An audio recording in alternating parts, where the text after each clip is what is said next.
दोस्तों कैसे हैं आप लोग। आई होप आप ठीक ही होंगे। तो दोस्तों गणेशाय वर्ल्ड के इस यूट्यूब चैनल में मैं राहुल सर आप सभी दोस्तों के लिए बहुत बहुत स्वागत करता हूं। तो दोस्तों हमारी 12th फिजिक्स की जो सीरीज़ है वो कंटिन्यू चल रही है और इस कंटिन्यू सीरीज़ में हमने दोस्तों चैप्टर नंबर 1 जो था उसको टोटली फिनिश कर दिया है। बिल्कुल चैप्टर नंबर 1 हमारा कंप्लीटली फिनिश हो गया है। बस इसके ऑब्जेक्टिव क्वेश्चंस जो बचे हैं तो वो भी मैं आपको करवा दूंगा, ठीक है। टेंशन बिल्कुल मत लीजिएगा। तो दोस्तों आज की जो वीडियो है, आज की वीडियो से 12th फिजिक्स के अंदर हम चैप्टर नंबर 2 स्टार्ट कर रहे हैं जिसका नाम है विद्युत विभव तथा धारिता।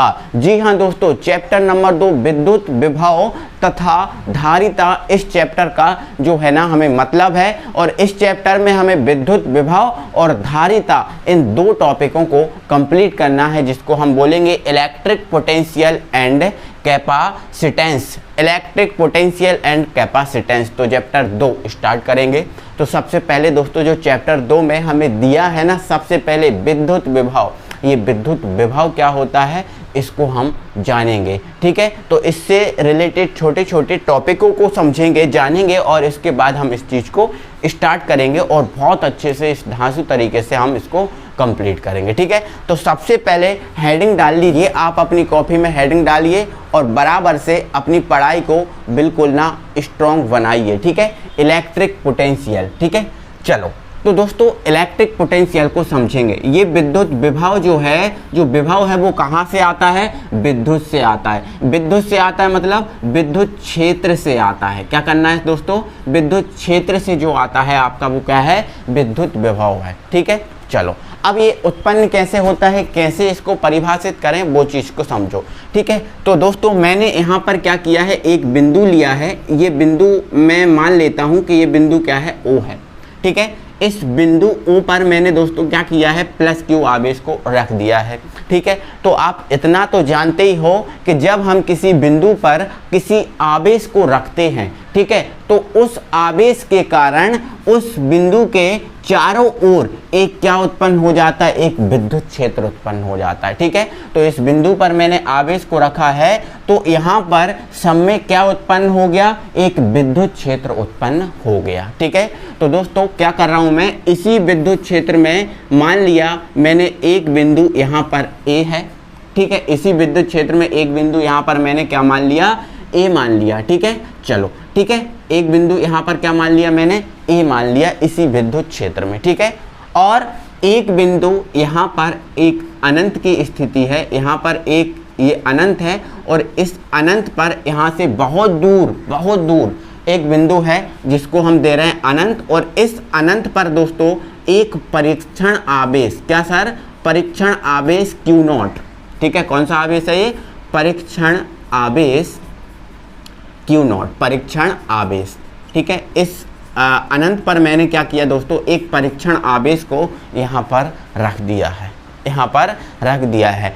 अब यदि दोस्तों इस परीक्षण आवेश को यदि मैं विद्युत क्षेत्र के कोई बिंदु है यहाँ पर A, इस विद्युत क्षेत्र के बिंदु A तक लाऊं, यहाँ तक, ठीक है, यहाँ तक A तक इस बिंदु को, इस परीक्षण आवेश को यदि ये विद्युत क्षेत्र का कोई बिंदु है A, यहाँ तक लाऊं तो मुझे क्या करना पड़ेगा दोस्तों? एक कार्य करना पड़ेगा, ठीक है।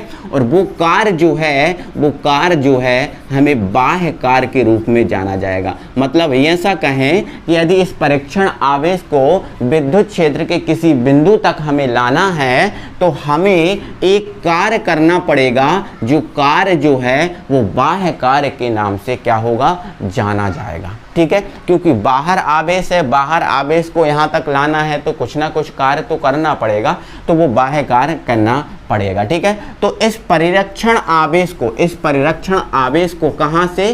अनंत से कहाँ से? अनंत से इस विद्युत क्षेत्र के एक जो बिंदु है, इस बिंदु तक हमें लाने में जो कार्य करना पड़ेगा, जितना कार्य करना पड़ेगा वही कार्य दोस्तों कहलाएगा विद्युत विभव। क्या कहलाएगा? विद्युत विभव। समझ में आपको आया? मैंने क्या किया दोस्तों? मैंने क्या किया, एक बिंदु लिया O, इस पर मैंने एक Q आवेश रख दिया तो इस आवेश के चारों ओर क्या हो गया? एक विद्युत क्षेत्र उत्पन्न हो गया, ठीक है। और इस विद्युत क्षेत्र में मैंने एक बिंदु क्या ले लिया, ए ले लिया, ठीक है। और इस बिंदु ए से बहुत दूरी पर, ठीक है, एक बिंदु है जिसको हम अनंत के नाम से जानते हैं। क्या भाई, अनंत के नाम से जानते हैं। और इस अनंत पर एक आवेश रखा है Q नॉट, जिसे हम बोलते हैं परीक्षण आवेश। क्या बोलते हैं, परीक्षण आवेश। और इस परीक्षण आवेश को यदि मुझे अनंत से विद्युत क्षेत्र तक लाना है तो कुछ कार्य करना पड़ेगा, और वही कार्य क्या कहलाएगा, विद्युत विभव, ठीक है। तो विद्युत विभव की परिभाषा क्या निकल रही है, विद्युत विभव की परिभाषा निकल रही दोस्तों, परीक्षण आवेश को अनंत से, परीक्षण आवेश को अनंत से विद्युत क्षेत्र के किसी बिंदु तक लाने में जो बाह्य कार्य करना पड़ता है वही बाह्य कार्य विद्युत विभव कहलाता है, ठीक है। क्या कहलाता है, विद्युत विभव कहलाता है। तो इतना तो आप बहुत अच्छे से समझ गए होंगे। दोस्तों एक बात और याद रखो कि जो विद्युत विभव है वो एक अदिश राशि है। कौन सी राशि है, एक अदिश राशि है विद्युत विभव, ठीक है। और इस विद्युत विभव को मेरे दोस्तों हम व्यक्त करते हैं V से, ठीक है। तो ये V इज इक्वल टू हमारा क्या निकलेगा, देखो परीक्षण आवेश को हमें अनंत से विद्युत क्षेत्र के किसी बिंदु तक लाने में जो बाह्य कार्य करना पड़ता है, तो बाह्य कार्य किसके थ्रू करना पड़ रहा है, बाह्य कार्य क्यों करना पड़ रहा है, परीक्षण आवेश को ले जाने में, ठीक है। तो Q नॉट, तो कार्य जो है, इस कार्य और ये परीक्षण आवेश है, ये जो परीक्षण आवेश, तो कार्य और जो परीक्षण आवेश है इसका जो अनुपात बनेगा यही दोस्तों कहलाएगा विद्युत विभव। तो ये दोस्तों आपका विद्युत विभव है, इसका सूत्र बन गया, ठीक है। विद्युत विभव कौन सी राशि है, अदिश राशि है। इसको हम किससे व्यक्त करते हैं, V से व्यक्त करते हैं। तो ये कार्य कौन सा है, बाह्य कार्य है। तो यहाँ पर हम एक्सटर्नल कार्य भी दे सकते हैं, EX लिख सकते हैं, या फिर EXT अकेला लिख दो तो ये समझ जाओगे कि ये कार्य कौन सा है, एक्सटर्नल कार्य है, ठीक है। तो ध्यान रखना, कोई दिक्कत है तो ये हमारा क्या बन गया, V का सूत्र बन गया, ठीक है। V बराबर क्या है, W एक्सटर्नल अपॉन Q0, मतलब परीक्षण आवेश, ठीक है। चलो अब यहाँ से इसका यदि मैं मात्रक निकालूं, यहाँ से इसका यदि मैं मात्रक निकालूं, ठीक है, कौन सी पद्धति में, SI पद्धति में, ठीक है, SI पद्धति में। तो देखो यहाँ भी W का मात्रक क्या होता है, जूल होता है। क्या होता है, जूल होता है, ठीक है। और आवेश का मात्रक क्या होता है, कूलाम होता है। तो इस विभव का मात्रक जो है, विद्युत विभव का मात्रक हो गया जूल बटे कूलाम, या जूल बटे कूलाम बराबर क्या होता है, वोल्ट होता है। क्या होता है, वोल्ट होता है, ठीक है, वोल्ट, ठीक है। तो विद्युत विभव का मात्रक क्या हो गया, जूल बटे कूलाम, या फिर आपका क्या हो गया, वोल्ट हो चुका है। क्या हो चुका है, वोल्ट हो गया है। कोई दिक्कत दोस्तों, यहाँ तक आपको कोई दिक्कत नहीं होगी, ठीक है। यहाँ से दोस्तों हम आगे क्या करेंगे, 1 वोल्ट की परिभाषा निकालेंगे। कितने वोल्ट की दोस्तों, 1 वोल्ट की परिभाषा निकालेंगे कि 1 वोल्ट की परिभाषा क्या है, ठीक है। तो यहाँ से दोस्तों यदि आपको 1 वोल्ट की परिभाषा निकालना है तो आपको क्या करना पड़ेगा कि जो आपका जूल है उसको 1 जूल रखना पड़ेगा, कूलाम है उसको 1 कूलाम रखना पड़ेगा, ठीक है। तो यदि दोस्तों मैं क्या कर दूं, यहाँ पर जूल की जगह 1 जूल रख दूं, ठीक है। कितना जूल रख दूं, 1 जूल रख दूं, ठीक है। और कूलाम की जगह पे मैं क्या रख दूं, 1 कूलाम रख दूं। क्या रख दूं, 1 कूलाम रख दूं, ठीक है। तो यहाँ पर हमें जो वोल्ट प्राप्त होगा वो कितना वोल्ट होगा, 1 वोल्ट ही प्राप्त होगा। बिल्कुल सही बात है, ठीक है। जब 1 जूल और 1 कूलाम का जो अनुपात बनेगा वो आपका क्या आएगा, 1 वोल्ट आ जाएगा। क्या आ जाएगा, 1 वोल्ट आ जाएगा। तो 1 वोल्ट की परिभाषा क्या होगी, 1 वोल्ट की परिभाषा क्या होगी, क्या बनेगी। तो 1 वोल्ट की दोस्तों परिभाषा ये बनेगी कि 1 कूलाम आवेश को, देखो आवेश हमने कितना रखा, 1 कूलाम, 1 कूलाम रखा ना। 1 कूलाम आवेश को, 1 कूलाम आवेश को अनंत से, कहाँ से, अनंत से, ठीक है। 1 कूलाम आवेश को अनंत से विद्युत क्षेत्र के किसी बिंदु तक, विद्युत क्षेत्र के किसी बिंदु तक लाने में यदि 1 जूल कार्य करना पड़ता है, 1 जूल कार्य करना पड़ता है, तब इसे 1 वोल्ट कहते हैं, या फिर तब इसे 1 वोल्ट विद्युत विभव कहते हैं। क्या बोला मैंने, क्या बोला मैंने, बोला यदि एक कूलाम आवेश को अनंत से विद्युत क्षेत्र के किसी बिंदु तक लाने में 1 जूल कार्य करना पड़ता है तब उसे 1 वोल्ट विद्युत विभव कहते हैं या फिर 1 वोल्ट कहते हैं। तो ये 1 वोल्ट की क्या हो गई परिभाषा। तो 1 वोल्ट की परिभाषा निकालने के लिए हमें कूलाम की जगह 1 कूलाम और जूल की जगह 1 जूल रखना पड़ेगा। तो हमें 1 वोल्ट की परिभाषा जो है ना वो निकल कर आ जाएगी, प्राप्त हो जाएगी। ठीक है, चलो आगे समझो। अब हम क्या करेंगे दोस्तों, इसका विमीय सूत्र निकाल देंगे। विमीय सूत्र, ठीक है। फॉर्मूला क्या है, V बराबर W/Q0। W को ध्यान रखना है, ये एक्सटर्नल है, ठीक है। अब यहाँ W का विमीय सूत्र क्या होता है, तो mL² T-2 और आवेश का क्या होता है AT। इन दोनों को आप इस तरफ ऊपर ले जाओ तो mL² T-2 यहाँ पर आप ब्रैकेट लगा सकते हो, कोई दिक्कत नहीं है, क्योंकि ये ब्रैकेट में ही हमारा विमीय सूत्र रहता है। ठीक है, चलो इसको ऊपर ले गए तो A-1 बनेगा और T-1 बनेगा। ठीक है, चलो यहाँ देखो M एक ही है तो M रहेगा, L 2 है यहाँ पर और L 2 है तो ये 2 ही रहेंगे। यहाँ पर T-2 है और यहाँ T-1 है तो 2 और 1 ऐड हो जाएंगे तो ये हो जाएगा T-3 और ये A-1। ये हो जाएगा आपका जो विद्युत विभव है इसका विमीय सूत्र। क्लियर हो चुका है, कोई दिक्कत है? चलो आई होप आप समझ गए होंगे मेरे भाई, यहाँ तक आपको कोई दिक्कत नहीं होगी। ठीक है, चलो तो ये विद्युत विभव आप समझ गए हो। अभी आपने मोटा मोटा जाना विद्युत विभव क्या है, बट आगे आप जैसी चीज़ों को पढ़ते जाओगे तो जो विद्युत विभव है, इस विद्युत विभव की क्या वास्तविकता है, उस पूरी वास्तविकता को आप समझ जाओगे। ठीक है, चलो, है ना, कोई दिक्कत? आगे बढ़ाएं हम चीज़ों को और अब हम पढ़ेंगे विद्युत विभवांतर। तो दोस्तों विभवांतर जिसको हम इंग्लिश में बोलते हैं पोटेंशियल डिफरेंस, क्या बोलते हैं? पोटेंशियल डिफरेंस, इसको हम इंग्लिश में बोलते हैं। तो सेम दोस्तों विभव के साथ जैसा हमने किया था वैसा ही हम इसके साथ करेंगे। हम क्या करेंगे दोस्तों, एक बिंदु लेंगे जिस पर हम प्लस क्यू आवेश को रख देंगे। तो जैसे ही हम इस प्लस क्यू आवेश को इस बिंदु पर रखेंगे तो इसके चारों ओर क्या उत्पन्न हो जाएगा, एक विद्युत क्षेत्र उत्पन्न हो जाएगा। तो दोस्तों इस विद्युत क्षेत्र में हम दोस्तों क्या करेंगे, एक बिंदु हम मानेंगे जिसको हमने A दे दिया और इसी विद्युत क्षेत्र में दोस्तों हम एक दूसरा बिंदु मान लेंगे जिसको हम क्या देंगे, नाम B देंगे। ठीक है, और इस बिंदु जो B है इस पर एक परीक्षण आवेश रखा हुआ है। क्या रखा हुआ है? परीक्षण आवेश रखा हुआ है। तो दोस्तों अब हम क्या करेंगे, इस परीक्षण आवेश जो रखा है, इस परीक्षण आवेश को एक विद्युत क्षेत्र में जो बिंदु स्थित हैं एक बिंदु से दो बिंदु स्थित हैं, जिनमें से एक बिंदु से हम परीक्षण आवेश को दूसरे बिंदु तक ले जाएंगे।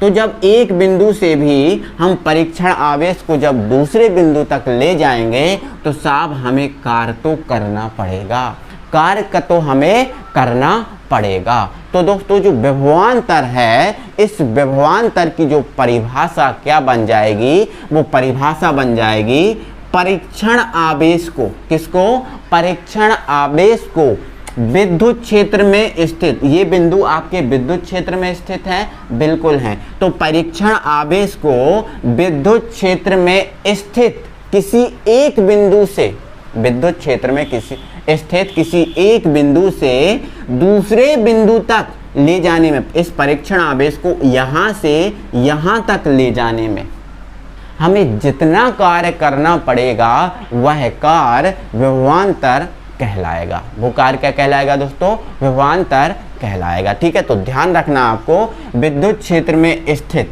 या फिर ऐसा बोलें, परीक्षण आवेश को विद्युत क्षेत्र में स्थित किसी एक बिंदु से दूसरे बिंदु तक ले जाने में जितना कार्य करना पड़ता है उसे विभवांतर कहते हैं।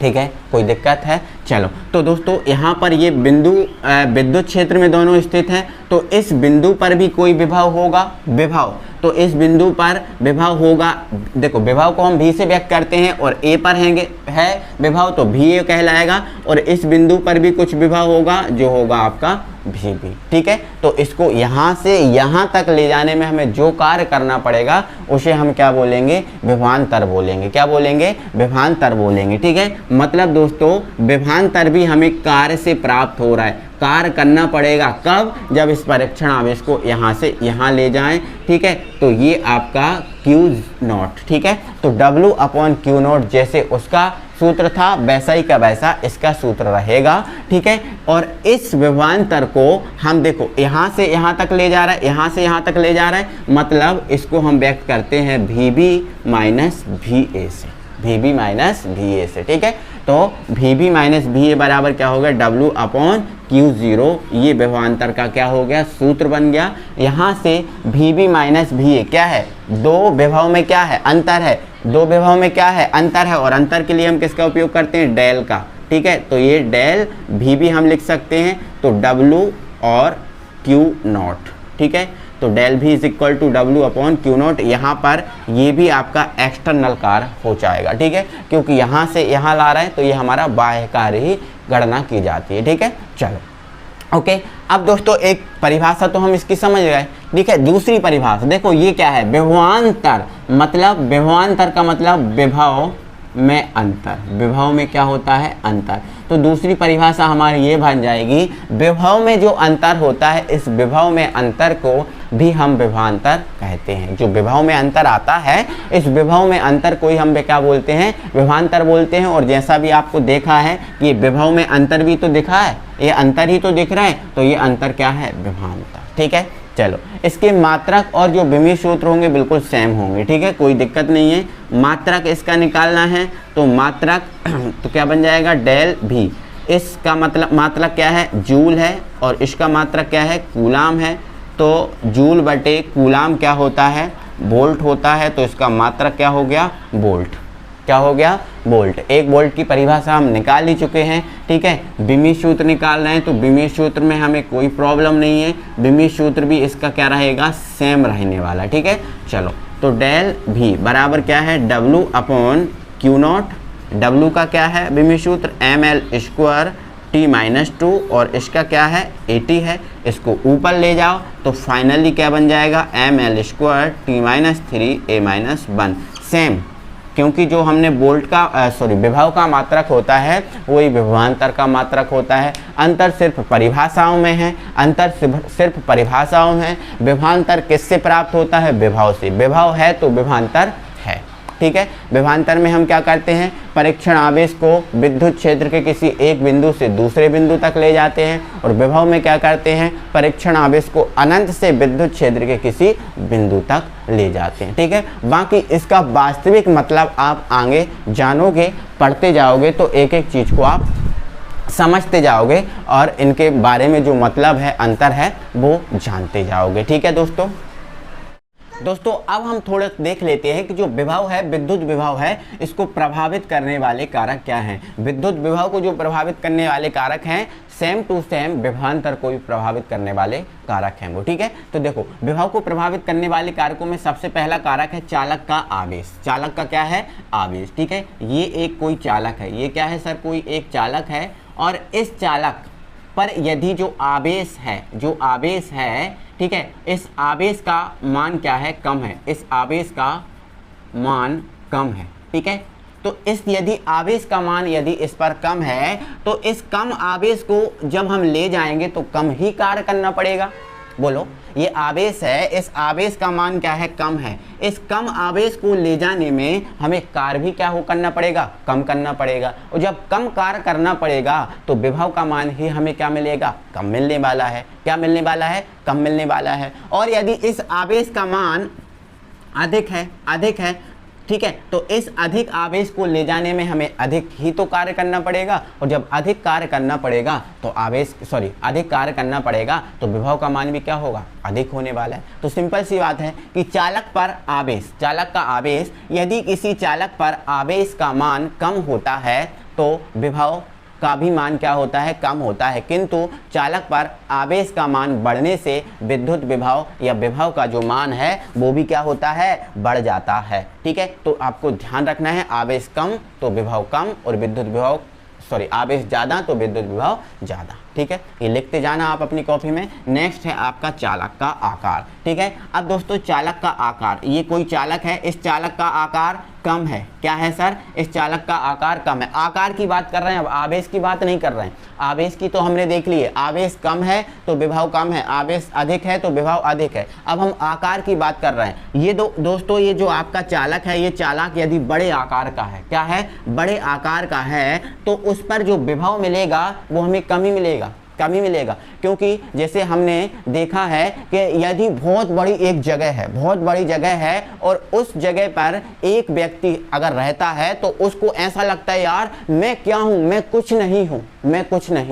ठीक है, कितना सारा एरिया है, कितनी बड़ी जगह है, मैं कुछ नहीं हूँ। ठीक है, तो कहने का मतलब ये है कि चालक का जो आकार है वो यदि अधिक है, चालक का आकार यदि अधिक है, ठीक है, या फिर हम ऐसा बोले चालक का आकार यदि कम है तो जो आपका विद्युत विभव है वो अधिक होगा, और चालक का आकार अधिक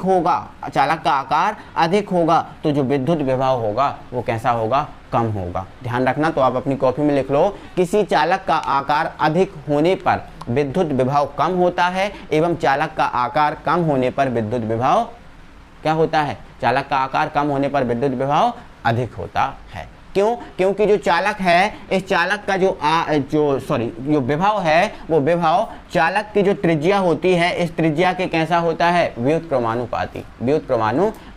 मतलब ये ज़्यादा है तो ये कम होगा और कम है तो ये ज़्यादा होगा। ठीक है, चलो नेक्स्ट है, आप लिख लेना अपनी कॉपी में। नेक्स्ट है अन्य चालक की उपस्थिति। ठीक है, मतलब जैसे ये कोई एक चालक है, ये क्या है, एक कोई चालक है। ठीक है, ध्यान रखना, ये क्या है, कोई एक चालक है। ठीक है, चालक है। अब यदि इस चालक के पास एक मैं अन्य चालक लेके आ रहा हूं जिस पर कोई आवेश नहीं है, ठीक है, ये क्या है, अनावेशित है। ठीक है, अनावेशित है, कोई इस पर आवेश नहीं है, ये अनावेशित चालक है। तो जैसे ही मैं इस चालक के पास इन अनावेशित चालक को लेकर आऊँगा तो इस चालक का जो विभव है वो क्या होगा, घट जाएगा। क्या हो जाएगा सर, घट जाएगा। ध्यान रखना है। ठीक है, तो अन्य चालक की उपस्थिति का क्या देखेंगे, जब किसी चालक के पास कोई अनावेशित चालक, ठीक है, लिख लेना आप अपनी कॉपी में, जब किसी चालक के पास कोई अनावेशित चालक लाया जाता है तो चालक का जो विभव है वो क्या होता है, घट जाता है। वो विभव क्या होता है सर, घट जाता है, याद रखना। ठीक है, नेक्स्ट है चालक के चारों ओर का माध्यम। आपको पता है माध्यम वायु माध्यम होता है, निर्वात माध्यम होता है, कुचालक माध्यम होता है, ये आपने पढ़ा है। ठीक है, तो कहने का मतलब ये है कि यदि चालक के चारों ओर कुचालक माध्यम है, कौन सा माध्यम है, कुचालक माध्यम है, कोई कुचालक माध्यम है। ठीक है, कोई यहाँ पर चालक की व्यवस्था नहीं है, सब क्या है, कुचालक है। ठीक है, तो जब चालक के चारों ओर हम कुचालक माध्यम देखते हैं तो जो चालक है उसका विभव जो है ना वो घट जाता है। विभव कैसा होता है सर, घट जाता है। ठीक है, तो ध्यान रखना, जब किसी चालक के चारों ओर कुचालक माध्यम होता है तब उस चालक का जो विभव है वो घट जाता है। ठीक है, समझ रहे हो ना। वैसे भी अगर हमारे चारों ओर हमारे जैसा माध्यम ना हो, है ना, तो हमारा जो हौसला है वो घट जाता है, कम हो जाता है, बुरा लगता है, अच्छा नहीं लगता। लेकिन हमारे चारों ओर यदि हमारे जैसा माध्यम है तो सही बात है, अच्छा लगता है, हमें कोई बुरा नहीं लगता। ठीक है, तो कहने का मतलब है चालक के चारों ओर कुचालक माध्यम होने पर चालक का जो विभव है वो घट जाता है। तो बस इतने एक दो लाइन के ये पॉइंट जो है ना आप अपनी कॉपी में लिख लो। और दोस्तों जब मैं पढ़ाता हूँ आपको तो उस चीज़ को आप नोट भी करते जाया करो। ठीक है, नोट भी उसको आप करते जाया करो। तो आज हमने विभव, विभवांतर और विभव में को प्रभावित करने वाले कारक जो थे वो आपको बताए, समझाए। ठीक है, चलो तो आज की वीडियो में बस दोस्तों हम इतना ही रहने देते हैं और अगली वीडियो में फिर एक नए टॉपिक के साथ हम मिलेंगे। तब तक के लिए thank you very much. Video पर अभी तक लाइक नहीं किया है तो बिल्कुल लाइक मारो और चैनल पर नए हो तो चैनल को सब्सक्राइब जरूर कर लेना। ठीक है।